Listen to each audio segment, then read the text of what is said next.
देखिए स्टूडेंट्स, आज मैं आपको बताने जा रही हूँ effect of temperature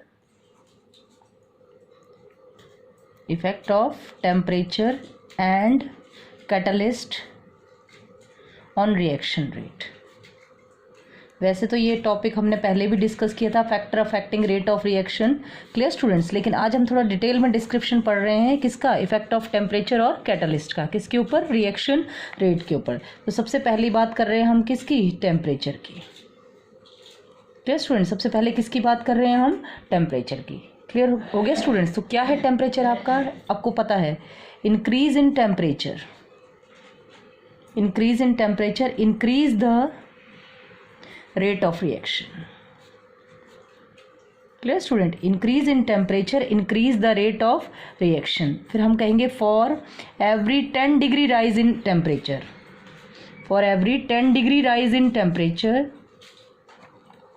the rate of reaction become just double. Clear student? अगर हम 10 डिग्री से टेम्परेचर इंक्रीज करें तो रेट ऑफ रिएक्शन आपकी डबल हो जाती है। तो ये हम लिख तो रहे हैं, लेकिन ऐसा हम क्यों मान रहे हैं कि आपका टेम्परेचर इंक्रीज करने पर रेट ऑफ रिएक्शन जो है वो आपकी डबल हो जाती है। Clear students? तो जरा इसको हम ध्यान से सुनेंगे और समझेंगे इसको एक ग्राफ की हेल्प से। यहाँ पर मैं आपके सामने एक ग्राफ ड्रॉ कर रही हूँ। किसके बीच में? Fraction of molecule. किसके बीच में बेटा? फ्रैक्शन ऑफ मॉलिक्यूल के बीच में। और यहाँ पर हम लेके चल रहे हैं एनर्जी। फ्रैक्शन ऑफ मॉलिक्यूल और एनर्जी के बीच हम ग्राफ प्लॉट कर रहे हैं। Clear students? तो हमने कहा जैसे जैसे मॉलिक्यूल को आप क्या देते जाते हैं, एक पर्टिकुलर, जैसे आपने टेम्परेचर ले लिया है T1, सपोज करो। क्या टेम्परेचर ले लिया है आपने? T टेम्परेचर ले लिया है, ठीक है। चाहे तो डिग्री सेल्सियस में ले लें, चाहे अगर आपने केल्विन में लेना हो तो केल्विन में ले सकते हैं। क्लियर? तो ये आपने जैसे सपोज करो T टेम्परेचर लिया है कोई, या T1 टेम्परेचर लिया है, तो हम देख रहे हैं कि जैसे जैसे आप क्या करते हैं, टेम्परेचर देते जाते हैं, तो क्या होता है, कुछ इस तरह से आपका ग्राफ आता है। ध्यान से देख लीजिएगा बेटा, कुछ इस तरह से आपका ग्राफ जाता है, ठीक है। ये क्या बता रहा है आपका? देखो, जैसे जैसे आपका टेम्परेचर बढ़ रहा है वैसे वैसे आपका क्या है, मॉलिक्यूल की क्या बढ़ रही है? काइनेटिक एनर्जी, ठीक है ना। फ्रैक्शन ऑफ मॉलिक्यूल बढ़ रहा है जिनकी बढ़ रही है काइनेटिक एनर्जी। क्लियर हो गया बेटा? यहाँ पर आपका ये जो पॉइंट है ये आपका बताता है most probable kinetic energy of molecule.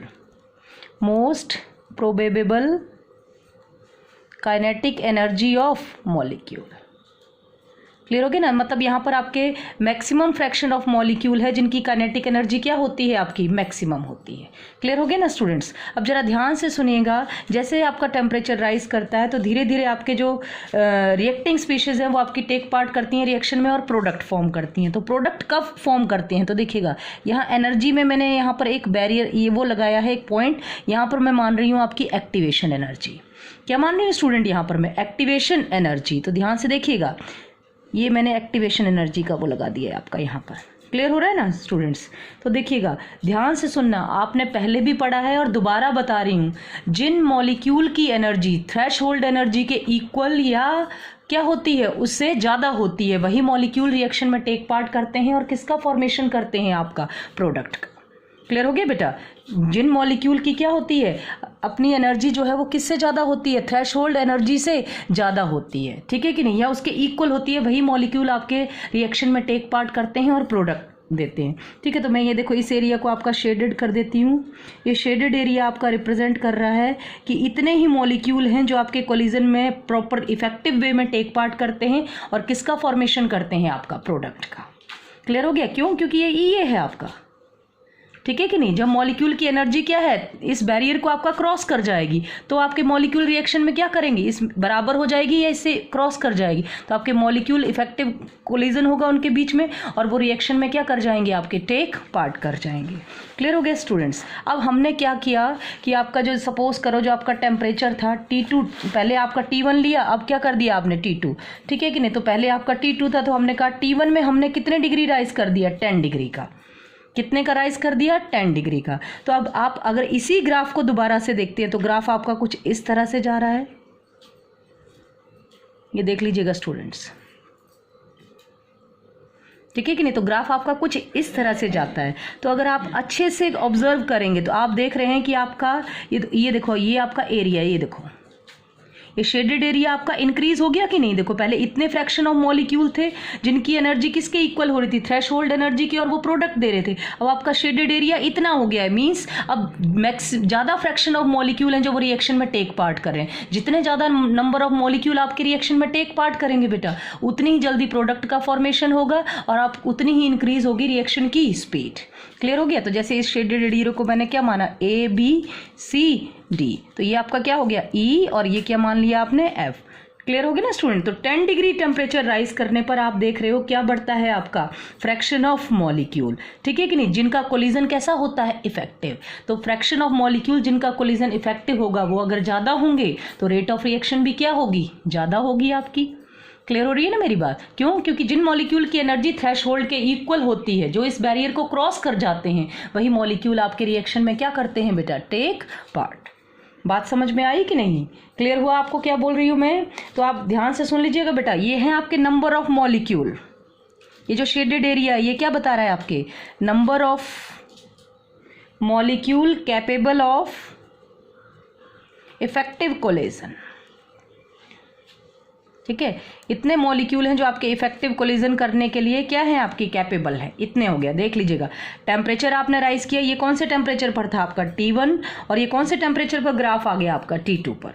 Clear हो गया students? Fraction of molecule increase हो गया, क्या इंक्रीज करने पर? टेम्परेचर इंक्रीज करने पर।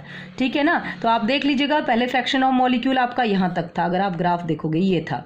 अब आपका फ्रैक्शन ऑफ मॉलिक्यूल जो रिएक्शन में टेक पार्ट कर रहे हैं वो इतना हो गया है। तो देख रहे हैं आपकी जस्ट डबल हो गया है। ठीक है, तो हम कह सकते हैं for every 10 degree rise in temperature the rate of reaction become just double.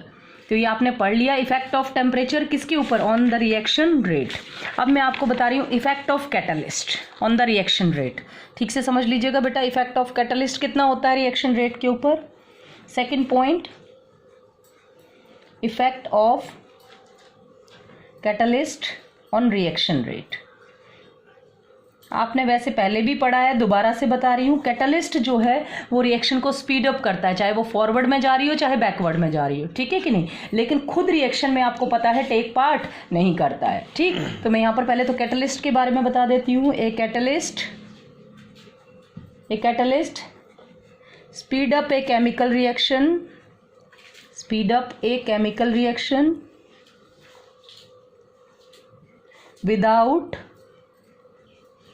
Without consumed by the reaction.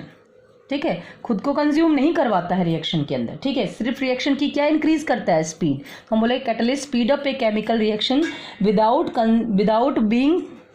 Being consumed by the reaction. ठीक है बेटा, क्लियर हो गया कि नहीं? अब ध्यान से सुनिएगा, अब ये कैसे जो है वो रिएक्शन की स्पीड को इंक्रीज करता है? तो हम कहेंगे, ध्यान से सुन लीजिएगा बेटा, it increase the rate of reaction. कैसे इंक्रीज करता है रेट ऑफ रिएक्शन को?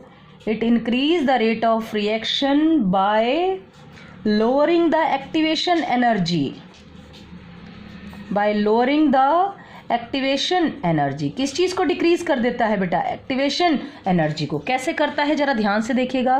मैंने आपको एक्सोथर्मिक एंडोथर्मिक रिएक्शंस के लिए ग्राफ बताए थे, ठीक है नहीं, एक्टिवेशन एनर्जी के। अब जरा ध्यान से देख लीजिएगा दोबारा से ग्राफ को। ये देखो यहाँ पर मैं आपकी क्या बना रही हूँ, ये आपकी वाई एक्सिस पर क्या ले रही हूँ बेटा? एनर्जी। ठीक है, और आपकी मैंने एक्स एक्सिस पर क्या लिया है? आपका progress of reaction. Progress of reaction का मतलब होता है रिएक्टेंट से क्या बन रहा है? आपका प्रोडक्ट। तो इनिशियली आपको पता होता है, जैसे सपोज करो आपने रिएक्टेंट से क्या बनाना है? प्रोडक्ट।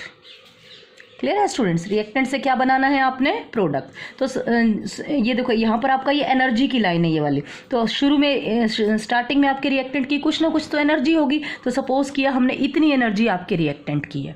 ठीक है, इसको हमने मान लिया क्या? Energy of reactant. क्लियर हो गया स्टूडेंट्स? अब आपको पता है रिएक्टेंट अपने आप प्रोडक्ट नहीं देता है। रिएक्टेंट कब प्रोडक्ट देता है? जब हमने यहाँ देखो ये आपका मैंने एक बैरियर लगा दिया है यहाँ पर। ठीक है। ये बैरियर मैंने पहले भी बताया था, दोबारा बता रही हूँ। ये बैरियर आपका बताता है कौन सी एनर्जी को, थ्रेशहोल्ड एनर्जी।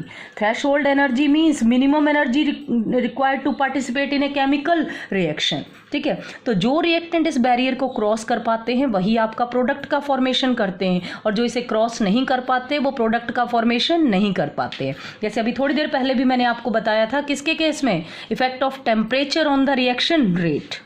Clear student. तो ये आपका रिएक्टेंट, तो ध्यान से देखिएगा, अब रिएक्टेंट की खुद की एनर्जी इतनी है लेकिन वो रिएक्शन में टेक पार्ट नहीं कर पा रहा है, तो अब हमने उसको क्या दी, ध्यान से सुनिएगा, अब हमने उसको क्या दी, एक्टिवेशन एनर्जी। तो वो जब उसकी एनर्जी थ्रेशहोल्ड एनर्जी के बराबर हो गई एक्टिवेशन एनर्जी के देने के बाद, तो यहाँ पर आकर उसने एक्टिवेटेड कॉम्प्लेक्स बनाया और वो खुद कन्वर्ट हो गया किसके फॉर्म में बेटा, प्रोडक्ट के फॉर्म में।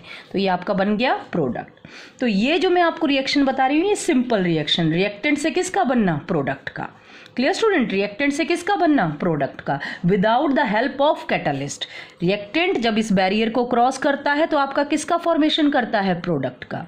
ठीक, अब हम देखेंगे कि कैटलिस्ट कैसे काम करता है रिएक्टेंट से प्रोडक्ट बनने में, कैसे रिएक्शन की स्पीड को इंक्रीज करता है। तो देखिएगा बेटा, जैसे आपने ये देखो, ये यहाँ पर एक वो बनाया हुआ है, ये रास्ता बनाया हुआ है, और यहाँ पर ये ऑब्स्टेकल लगाया हुआ है, ये दीवार लगाई हुई है, ठीक है कि नहीं, क्या लगाई हुई है, ये दीवार लगाई हुई है। तो सपोज करो पहले इस साइड आपके 100% है, ठीक है कि नहीं, जिन्होंने इस बैरियर को क्रॉस करके दूसरी साइड जाना है, जो जा पाएंगे, ठीक है ना, वो रिएक्शन में टेक पार्ट करेंगे, और जो नहीं जा पाएंगे इस बैरियर को क्रॉस करके वो आपके टेक पार्ट नहीं करेंगे। तो हमने कहा जैसे सपोज करो कुछ बड़े हैं कुछ बच्चे हैं, तो सपोज करो जैसे इसमें से केवल 50 लोग हैं वो इस बैरियर को क्रॉस कर पाते हैं और यहाँ पहुँच पाते हैं। 100 में से कितने, 50% है जो इस बैरियर को क्रॉस करके इधर आपके आ जाते हैं।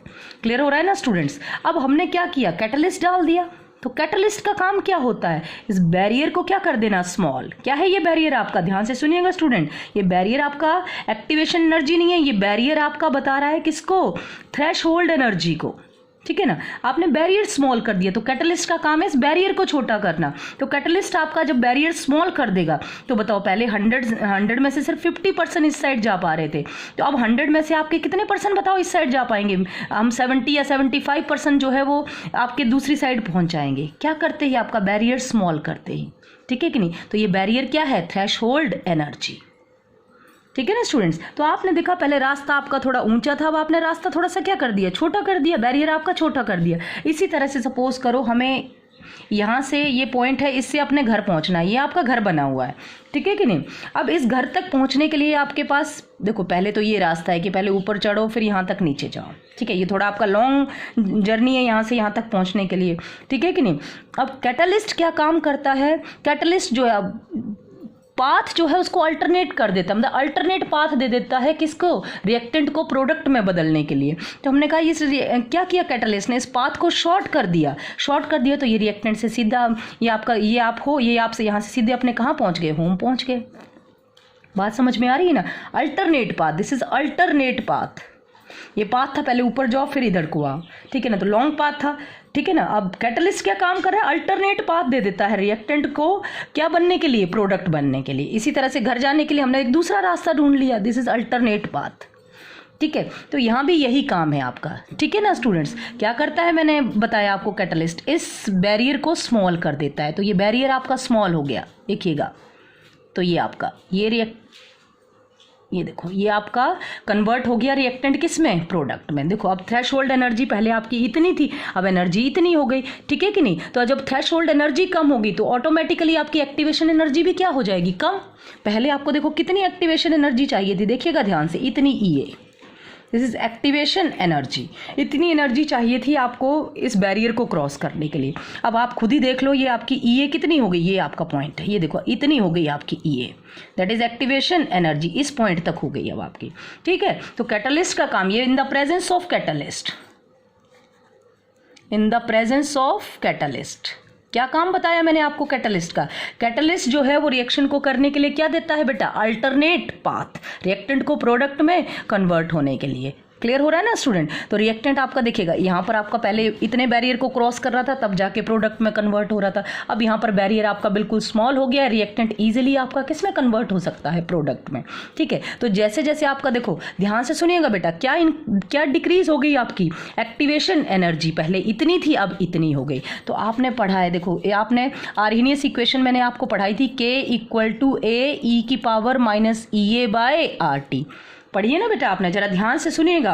अब हम कह रहे हैं कि देखो EA क्या हो रही है, बढ़ रही है कि घट रही है, कैटलिस्ट की प्रेजेंस में घट रही है। ठीक है, EA कम हो रही है, तो EA कम हो रही है, ध्यान से सुनना, EA कम हो रही है तो K आपका बढ़ना चाहिए। क्यों बढ़ना चाहिए? क्योंकि आपको पता है साइन नेगेटिव है, साइन कैसा है, नेगेटिव। अगर EA घटेगी तो K बढ़ेगा, अगर EA बढ़ेगी तो K घटेगा। क्लियर हो गया, तो यहाँ नेगेटिव साइन है, तो आप देख रहे हैं EA आपकी कम हो रही है, एक्टिवेशन एनर्जी डिक्रीजेस हो रही है ना, एक्टिवेशन एनर्जी डिक्रीज, तो activation energy decreases then K increases. क्या हो रहा है, रेट कांस्टेंट आपका इंक्रीज हो रहा है। और आपने पढ़ा है कि K इज डायरेक्टली प्रोपोर्शनल होता है किसके, रेट ऑफ रिएक्शन के, किसके directly proportional, rate of reaction के। तो भाई EA घटी तो K बढ़ा, तो K बढ़ेगा तो क्या बढ़ेगी, रेट ऑफ रिएक्शन। तो आप बोलोगे rate of reaction also increases, rate of reaction also increases by using catalyst. Catalyst reaction में खुद कभी भी कंज्यूम नहीं होता, बस रिएक्शन को स्पीड अप करता है। देखो बेटा क्यों खुद कंज्यूम नहीं होता, क्योंकि जिस स्पीड से वो फॉरवर्ड डायरेक्शन, अगर रिएक्शन कोई आपकी दोनों डायरेक्शन में होती है तो जिस स्पीड से वो रिएक्शन को फॉरवर्ड डायरेक्शन में एसिलरेट करता है उसी स्पीड से वो बैकवर्ड डायरेक्शन में भी एसिलरेट करता है। क्लियर हो गया ना स्टूडेंट्स, तो इसलिए वो इक्विलिब्रियम को कभी भी अफेक्ट नहीं करता है। कौन, कैटलिस्ट। और कैटलिस्ट सबसे पहली बात आपका जो क्या है, आपका जो एनर्जी बैरियर है उसको स्मॉल कर देता है। एनर्जी बैरियर को क्या कहते हैं आप, थ्रेशोल्ड एनर्जी। कम हो गई, थ्रेशोल्ड एनर्जी कम होते ही ऑटोमेटिकली आपकी क्या घट जाएगी, एक्टिवेशन एनर्जी। एक्टिवेशन एनर्जी घटेगी तो आपको पता है एक्टिवेशन के आगे साइन माइनस का है, अकॉर्डिंग टू आर्हेनियस इक्वेशन। अगर आपकी एक्टिवेशन एनर्जी घटी तो K बढ़ गया, और K बढ़ गया तो K is directly proportional to rate of reaction, तो क्या इंक्रीज हो जाएगी बेटा आपकी, रेट ऑफ रिएक्शन। समझ में आ रहा है ना मैंने क्या बात कही। तो ये आपको मैंने आज आप इफेक्ट बता दिया किसका, सबसे पहले मैंने आपको इफेक्ट बताया किसका, टेम्परेचर का। For every 10 degree rise in temperature the rate of reaction become just double. अब हम बोलेंगे कि टेम्परेचर बढ़ाने से रेट ऑफ रिएक्शन क्यों बढ़ती है, क्योंकि बेटा जो नंबर ऑफ मॉलिक्यूल पार्टिसिपेट करते हैं इफेक्टिव कोलिजन में वो इंक्रीज हो जाते हैं टेम्परेचर बढ़ाने पर। तो इफेक्टिव कोलिजन बढ़ेंगे तो प्रोडक्ट का फॉर्मेशन भी बढ़ेगा, ठीक है कि नहीं। इसलिए हम कहते हैं for every 10 degree rise in temperature rate of reaction become just double.